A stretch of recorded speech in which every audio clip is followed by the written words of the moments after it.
Hello दोस्तों, आप सभी का स्वागत है हमारे यूट्यूब चैनल पर। तो दोस्तों, आज हम लोग कक्षा 7 का हिंदी पढ़ेंगे। आज हम लोग पाठ 10 पढ़ेंगे। हमारे पाठ का नाम है सच साहस। ठीक है, तो आज हम लोग इस पाठ का प्रश्न उत्तर देखेंगे। तो देखिए दोस्तों, इसमें है कुछ करने को, जिसमें प्रश्न है हमारे देश में हर वर्ष 26 जनवरी अर्थात गणतंत्र दिवस की पूर्व संध्या मतलब कि पूर्व शाम, ठीक है, पर बहादुर बच्चों को राष्ट्रीय वीरता पुरस्कार दिए जाते हैं। इन पुरस्कारों के बारे में विस्तार से जानकारी कीजिए, ठीक है, तथा सभी को बताइए। तो चलिए दोस्तों, इसका उत्तर देखते हैं। राष्ट्रीय वीरता पुरस्कार भारत के हर वर्ष 26 जनवरी को पूर्व संध्या पर बहादुर बच्चों को दिए जाते हैं।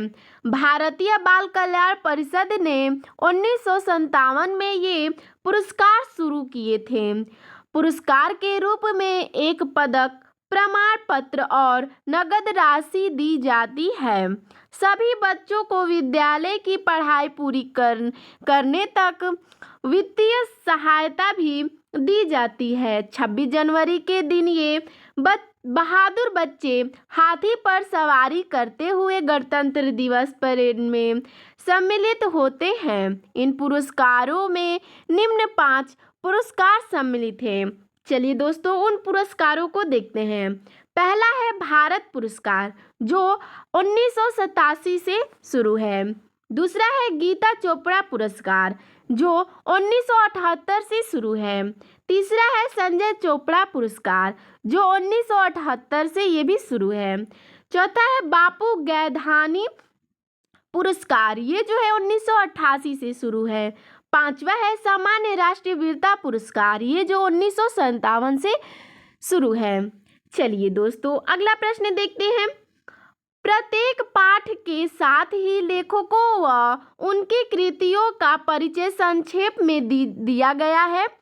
नीचे दिए गए समूह क के लेखकों के सम्मुख उनकी कृतियां समूह ख के से चुनकर अपनी पुस्तिका में लिखिए।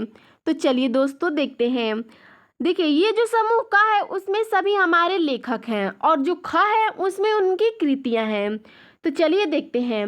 जयशंकर प्रसाद, इनकी कृति है कामायनी, ठीक है।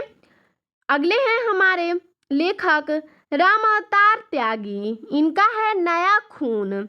अगला देखते हैं तेत्सुको कुरोयानागी, इनका है तो चान। अगला है रश खान, इनका हो गया प्रेम वाटिका। रमेश उपाध्याय, इनकी कृति है नदी के साथ। नागार्जुन, इनकी कृति है युगधारा। भारतेंदु हरिश्चंद्र, इनकी कृति है प्रेम माधुरी। चलिए अगले प्रश्न की ओर चलते हैं। विचार और कल्पना। देखिए दोस्तों, प्रश्न में कहा गया है कि चित्र को देखकर आपके मन में जो विचार आ रहे हैं उन्हें लिखिए। तो सबसे पहले आप इस चित्र को देख लीजिए, ठीक है। इस चित्र को आप ध्यान से देखिए, ठीक है। आइए मैं इसके बारे में बताती हूँ। चित्र में एक लड़का एक लड़की को डूबने से बचा रहा है। इससे लड़के के साहसी, परोपकारी और कर्तव्यपरायण होने का पता चलता है। देखिए दोस्तों, जो ये चित्र है इसमें देखिए, ये लड़के हैं, इसे एक लड़का बचा रहा है। तो ये जो लड़का है उसका यह पता चलता है कि वह एक साहसी, परोपकारी और कर्तव्यपरायण लड़का है। प्रश्न देखते हैं 2 नंबर। आपके विचार से किसी डूबते हुए को बचाना किस प्रकार का साहस है? मेरे विचार से मैंने अपना इसमें विचार लिखा है। आप लोगों के विचार से क्या होगा आप जरूर बताइएगा हमें, ठीक है। देखते हैं हमारा विचार। हमारे विचार से किसी डूबते हुए को बचाना सर्वोच्च साहस है। अगले प्रश्न की ओर देखते हैं निबंध से, जिसमें पहला प्रश्न दिया गया है, लेखक ने साहस की कितनी श्रेणियां बताई है तथा उनकी क्या विशेषताएं हैं? तो इसका उत्तर देखते हैं। लेखक के अनुसार साहस की 3 श्रेणियां हैं, निम्न, मध्यम और सर्वोच्च। तो चलिए दोस्तों देखिए, प्रश्न ये भी क्या है कि उनकी विशेषताओं को भी बताना है। तो सबसे पहले हम लोग देखेंगे निम्न श्रेणी की विशेषता। निम्न प्रकार का साहस जो क्रोधांध होकर स्वार्थ के लिए दिखाई दिखाया जाता है प्रशंसनीय नहीं होता। ठीक है। दूसरा है मध्यम श्रेणी की विशेषता। यह साहस शूरवीरों में पाया जाता है। उनके विचार उच्च तथा निर्भीकता को भली भांति प्रकट करते हैं। इस प्रकार का साहस निसंदेह प्रशंसनीय है, परंतु ज्ञान की कमी के कारण निस्तेज सा प्रतीत होता है। अगला है तीसरा सर्वोच्च श्रेणी की विशेषता। सर्वोच्च श्रेणी के साहस के लिए हृदय की पवित्रता, उदारता, चारित्रिक दृढ़ता और कर्तव्यपरायण आदि का होना जरूरी है। सत्य साहसी को स्वार्थ रहित होना भी जरूरी है। ठीक है। प्रश्न देखते हैं 2 नंबर। बुद्धन सिंह द्वारा सत्साहस का कौन सा कार्य किया गया? तो इसका उत्तर है बुद्धन सिंह ने स्वार्थ रहित भाव से, कर्तव्य भावना से प्रेरित होकर, संकटों की परवाह न करके समय पर उपस्थित होकर मातृभूमि की रक्षा की। ठीक है। अगले प्रश्न की ओर चलते हैं 3 नंबर। सत्साही व्यक्ति में कौन सी गुप्त शक्ति रहती है जिसके बल पर वह दूसरों को दुख से बचाने के लिए प्राण तक दे सकता है? तो इसका उत्तर देखते हैं।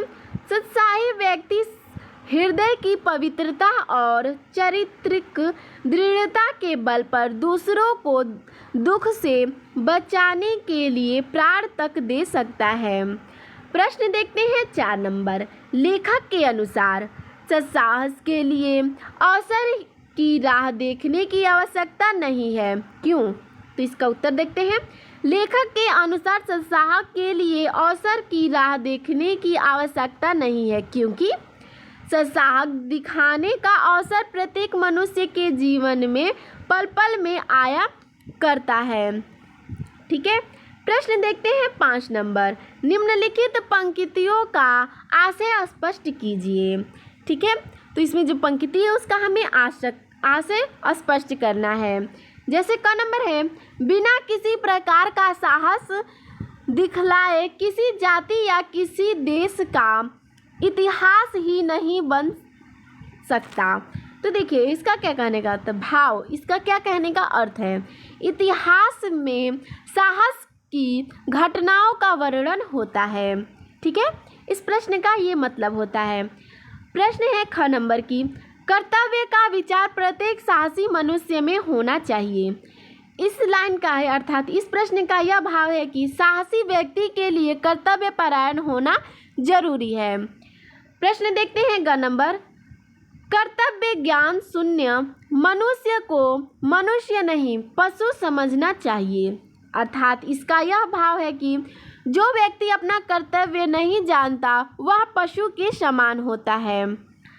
देखते हैं भाषा की बात, जिसमें पहला है प्रश्न, बलिष्ठता।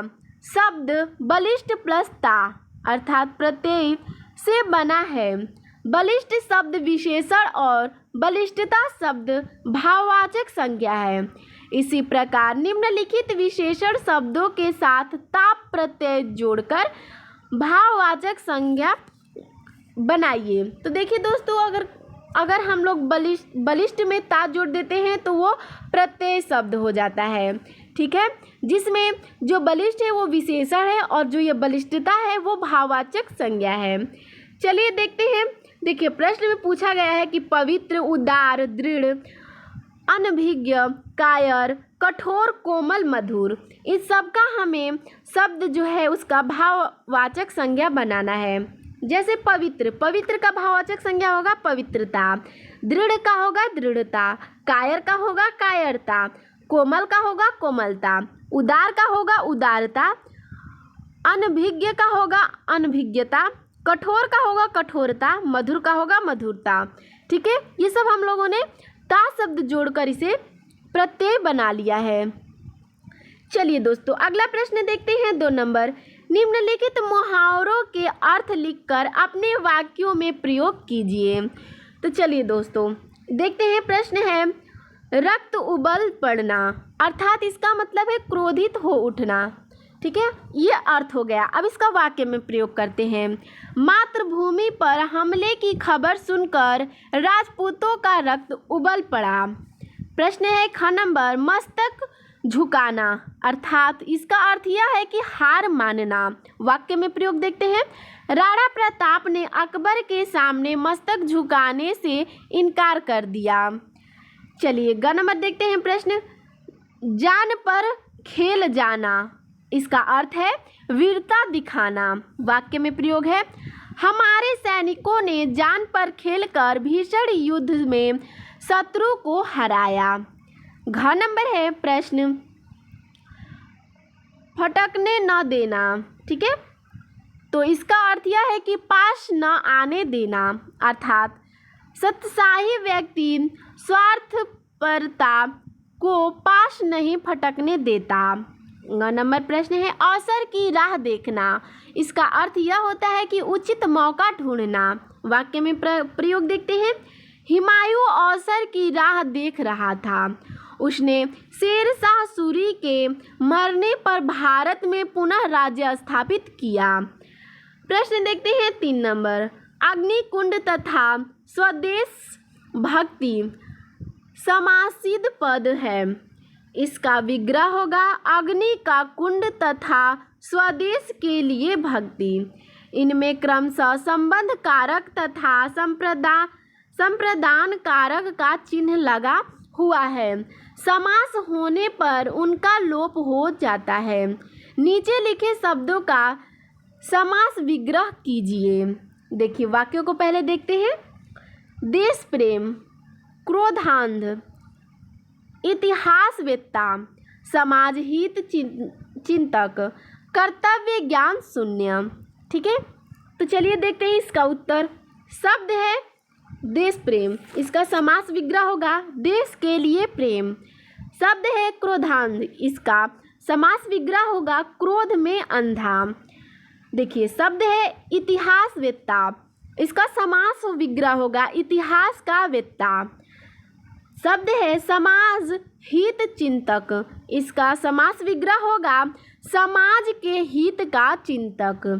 शब्द है कर्तव्य ज्ञान शून्य, इसका समास विग्रह होगा कर्तव्य के ज्ञान से शून्य। चलिए अगला प्रश्न देखते हैं। निम्नलिखित संज्ञा शब्दों को बहुवचन में बदलकर अपने वाक्यों में प्रयोग कीजिए। जैसे है माला, झरना, रोटी, आँख, कपड़ा, बालिका। ये जो है इसको बहुवचन में बदलना है, फिर इसको वाक्य प्रयोग भी करना है। तो देखिए दोस्तों, माला ये शब्द हुआ, मालाएं ये जो हुआ बहुवचन। अब इसका वाक्य में प्रयोग करते हैं। लोग फूलों की मालाएं पहने हुए थे। ठीक है, शब्द है झरना, इसका बहुवचन हो जाएगा झरने। वाक्य में प्रयोग होगा पहाड़ों पर झरनों की शोभा देखने को मिलती है।